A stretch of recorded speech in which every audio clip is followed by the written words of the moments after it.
Assalamu alaikum rahmatullahi wa barakatuh. Bienvenue une fois de plus sur la chaîne de votre frère Ismail Kossi du groupe GIE, ce groupe international islamique d'études comparées. Et que la paix et le salut d'Allah subhanahu wa ta'ala soient sur notre prophète Muhammad sallallahu alayhi wa sallam, sur sa famille, sur ses compagnons, sur tous ceux qui œuvrent véritablement pour l'islam jusqu'au jour de la résurrection, Inch'Allah. Une fois de plus, dans la série du balayage des 61 casse-têtes des musulmans, nous sommes arrivés à la 12e partie de cela où les frères nous révèlent ceci, Inch'Allah.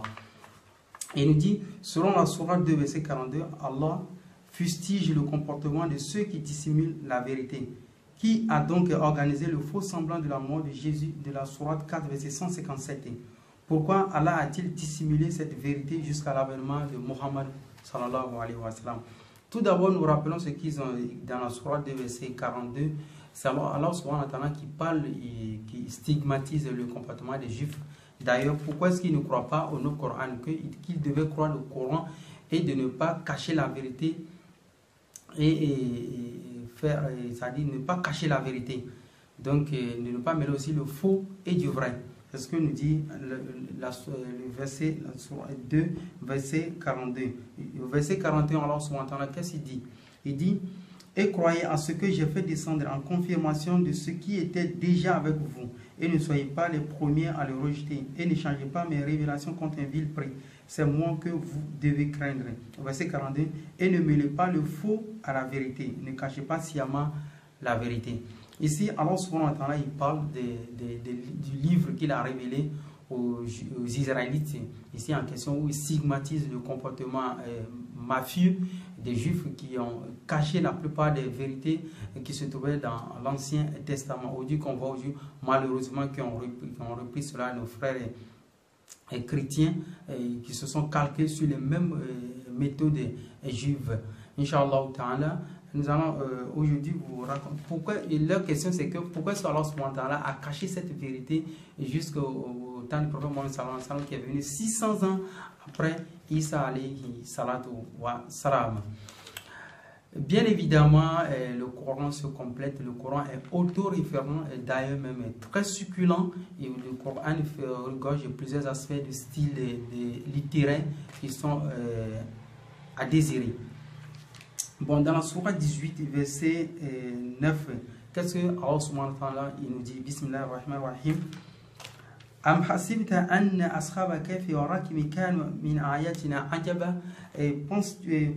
Penses-tu que les gens de la caverne et d'Ar Rakimi ont constitué une chose extraordinaire d'entre nos prodiges? Les gens de la caverne et les gens de Ar Rakimin, Ashab Rakimin, c'est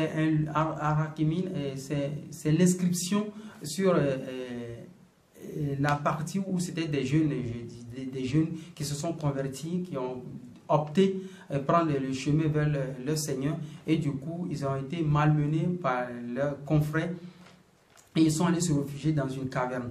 Donc ici Allah subhanahu wa ta'ala, il nous interroge, il interroge les humains si nous pensons que cela représente l'un des prodiges les plus houleux. Il y a d'autres prodiges qui viendront après cela, Inch'Allah, qui n'a été autre que Isa alayhi salatu wa salam, que vers la fin de sa mission, il allait se réfugier dans une caverne.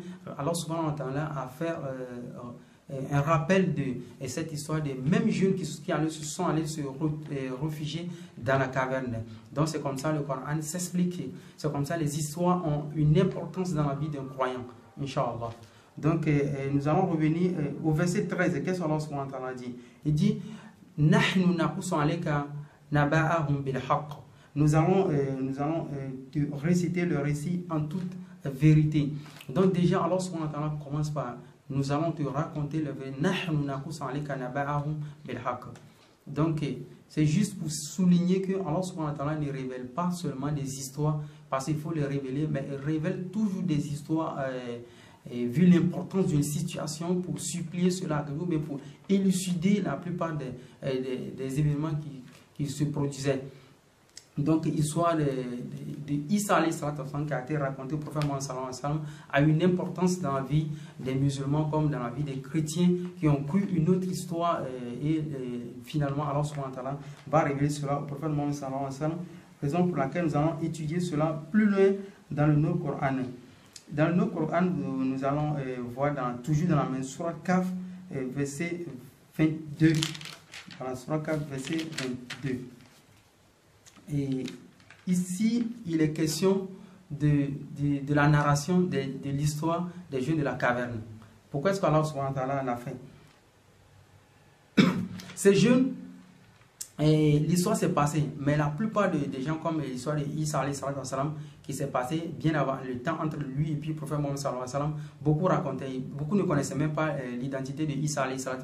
Ils ne savaient pas qui il était, mais ils savaient que c'était un messager destiné aux enfants d'Israël. Il y a eu un problème de fond, mais ils ne connaissaient pas l'histoire réelle. Donc, raison pour laquelle vous allez voir maintenant la plupart de Matthieu, Marc, Luc et puis Jean, et chacun donne l'identité de Isa alayhi salam.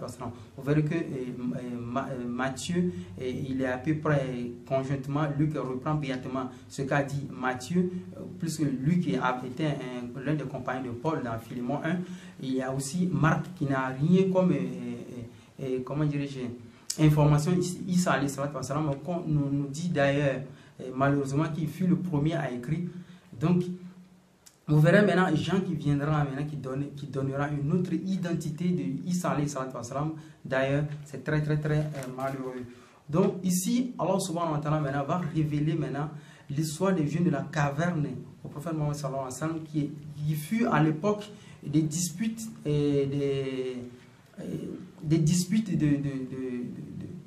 de fiabilité à chacun sa narration.